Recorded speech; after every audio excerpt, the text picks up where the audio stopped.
मेरे प्यारे दोस्तों, आपका स्वागत है हमारे इस चैनल पर, धार्मिक चैनल पर। आइए आप आगे श्रवण कीजिए। जब इंद्र और विरोचन प्रजापति के पास जाते हैं ना ज्ञान के लिए, आत्मज्ञान दीजिए हमें, तो उसके आगे आप चर्चा सुने महापुरुषों से। सभी के मंगल की कामना करते हुए आइए आप भी श्रवण कीजिए, हम भी श्रवण करते हैं। तो इसलिए उस ब्रह्म के पास अर्थात प्रजापति कहिए हिरण्य गर्भ के पास गए। कौन? अश्वलायन गए। जैसे छांदोग्य उपनिषद में देख लीजिए, इंद्र और विरोचन गए थे, प्रजापति के पास गए थे। इंद्र और विरोचन सारा छोड़ करके, राजपाट छोड़ करके, इंद्र ने भी स्वर्ग का भोग को त्याग दिया और उधर विरोचन ने भी त्याग दिया। गए थे प्रजापति के वहां। क्यों गए थे? पहले प्रजापति ने अनाउंस किया था, कभी घोषणा की थी, वो जो आत्मा है अपाहता पापमा, उसको जो जानता है मृत्यु को पार होता है किसी समय में। वो कर्ण परंपरा से ये दोनों ने सुना, तो उनके मन में आ गए, चलो फिर ऐसा है, हमें क्यों नहीं प्राप्त कर सकते, उनके हम संतान हैं। तो दोनों गए थे। जाते हुए उन्होंने ये नहीं उपदेश किया, उन्होंने जैसा बस जाके आजकल तो बस महाराज कुछ उपदेश कर दीजिए सीधा, और कुछ नहीं है। खड़े खड़े हुआ था जहां जाते हुए भी बस थोड़ा महाराज कुछ सुना दीजिए। वहां प्रजापति के पास जाके नहीं, 32 साल उन्होंने सेवा किया। 32 साल के बाद वहां उपदेश किया था, किंतु समझ में अंतर हो गया दोनों में। क्योंकि बुद्धि आपकी यदि पवित्र हो, निर्मल हो, ठीक से ग्रहण करेगा। जैसा आपके मन में जो संस्कार है, भावना है, आप उसी अर्थ में ग्रहण करेंगे। यदि आपकी भावना निर्मल है, उसी रूप से ग्रहण करेंगे। एक ही वस्तु है, ग्रहण करने का तरीका अलग अलग हो सकता। जो आपका संस्कार है उसके अनुसार ग्रहण करेंगे। जैसा बृहदारण्यक उपनिषद में देखिए, द 3 बार उपदेश किया था। वहां 3 लोग गए थे, यहां 2 गए छांदोग्य, वहां 3 मिलके गए थे। मनुष्य, देवता और असुर सब उनके संतान है ना, प्रजापति के। तीनों गए थे। वहां भी जाके ब्रह्मचर्य निवास किया तीनों ने। राधारण्यक में भी आता है। बहुत समय बीत गया, उसके बाद देवताओं ने कहा, भगवान हम ब्रह्मचर्य में रहते रहते बहुत समय हो गया, जिसके लिए आए थे कुछ ना कुछ उपदेश कर दीजिए। क्या सेवा करते ही यहाँ रहना है क्या? प्रजापति ने कहा, कोई चिंता मत करो, अभी उपदेश कर रहा हूं। तो द शब्द कहा दिया। तो उसके बाद देवताओं से पूछा, अच्छा समझ गए क्या आप? ऐसा होता है ना, किसी को उपदेश करने के बाद कुछ आ गया, कुछ घुस गया खोपड़ी में ही, तो वही सही बोल, तो समझ गए? देवता, हाँ हम समझ गए, बिल्कुल बढ़िया समझ गए। बताओ क्या समझ गए?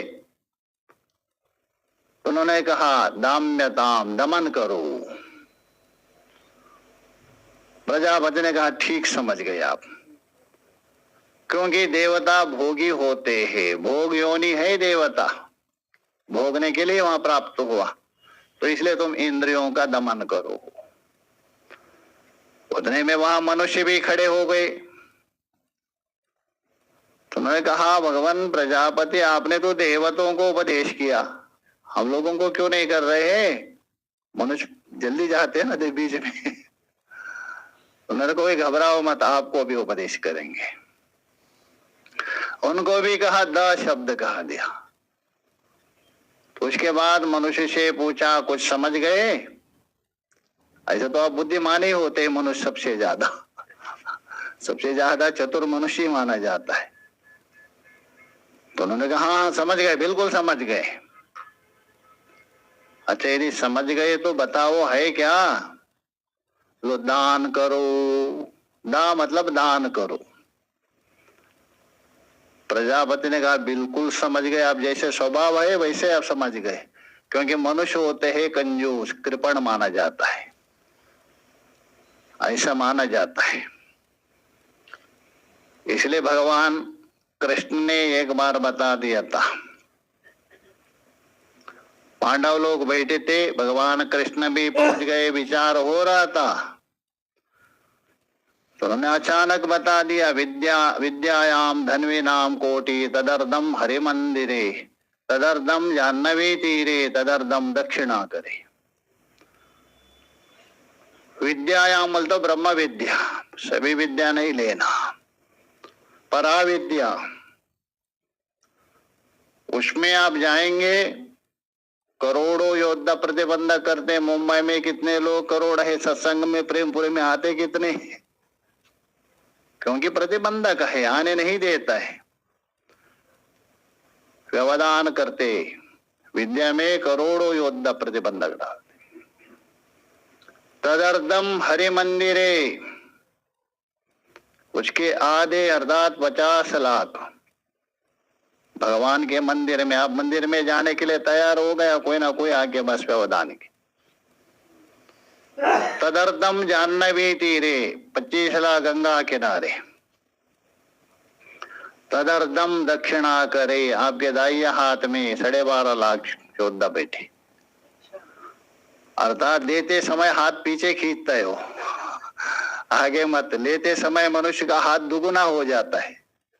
कोई दे रहे तो लेने वाला हाथ इतना लंबा जाएगा, और देते समय हाथ इतना छोटा होगा, आधे का आटा होता है। तो इसलिए वहां प्रजापति ने कहा, ठीक ही समझ गए आप, द का मतलब दान करो। देखिए एक ही अक्षर देवताओं को भी बता दिया था, वही अक्षर मनुष्य को भी बता दिया।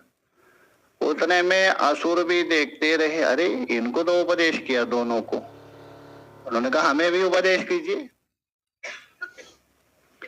तो उनको भी दा कहा दिया। तो उसके बाद पूछा, क्या समझ गए? हाँ बिल्कुल बिल्कुल समझ गए हम। बताओ, दया करो। क्योंकि असुरों के अंदर दया नहीं है, अथवा आजकल जो असुरी स्वभाव वाले ऐसे लोग है, वो असुरों से भी निकम्मा, ऐसा ऐसा सुना जाता है। ये कल्पना भी नहीं कर सकते, आप सोच भी नहीं सकते, मनुष्य होकर भी ऐसा करे, संभव नहीं। उससे असुर बेहतर है। असुर ऐसा नहीं करते, कोई ऐसे ऐसे सुनने आता है। तो दया करो। अभी देखिए, द द द 3 अक्षर उपदेश किया था। अलग अलग क्यों हुआ? अपना अपना संस्कार, अपने अपनी भावना, अपना अपना विचार को लेके अलग हो गया। तो कहने का मतलब यहां, ये जो सुख का तारतम्य आ रहे, सुख में जो भेद आ रहे, आपका मन के ऊपर टिका है।